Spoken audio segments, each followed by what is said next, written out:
The jury that will determine whether or not Lori Vallow Daybell is guilty or not of killing her children has officially been seated. Team 12's Erica Stapleton is covering the case from the courtroom in Boise, where opening arguments in the murder trial begin on Monday.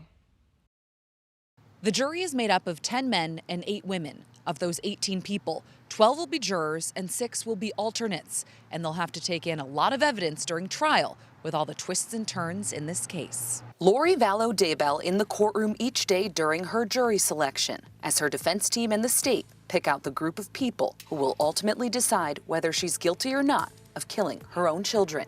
Did you do something to your children? Lori Vallow Daybell and her husband Chad Daybell face a string of similar charges, including murder and the death of her children Tylee and JJ. Police believe Lori moved her kids from Arizona to Idaho in September 2019. The kids both disappeared weeks later, and in June 2020, investigators found their bodies buried in Chad Daybell's backyard. There is probable cause to believe the Daybells willfully and knowingly conspired to commit several crimes. And in May 2021, the couple was charged with the kids' murders and other felony charges connected to their deaths and the death of Chad's first wife, Tammy Daybell.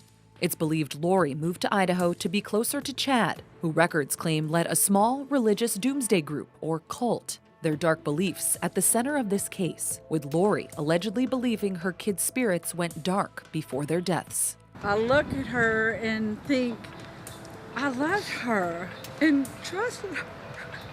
JJ's biological grandparents, Kay and Larry Woodcock, first alerted police about the missing kids and have been following the case in anguish ever since. Nobody deserves this. Records indicate that both Kay and Larry are witnesses in this case, and a judge determined this week that Larry won't be able to listen to other testimony until after he's testified. Although Kay, Lori's sister, and Lori's other son Colby can stay for all of the testimony because they're considered victims in this case. One person we won't be hearing from at Lori's trial is Lori's brother Alex Cox. Investigators believe he played a role in the kids' deaths too, with records showing it was his cell phone records that pointed investigators to Tylee and JJ's bodies in Chad's yard, which is evidence we're expecting to hear during this trial. Cox can't be charged in this case because he died at his home in Gilbert in December 2019 from natural causes, according to the medical examiner. Mr. Daybell. The state wanted to try Chad and Lori together, but the cases were separated again last month after Chad's attorney successfully argued for more time to prepare.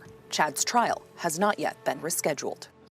There are no cameras allowed in the courtroom, so you won't be seeing any feed or stream from the trial, but we will be able to sit in and listen to the opening statements when they start Monday morning.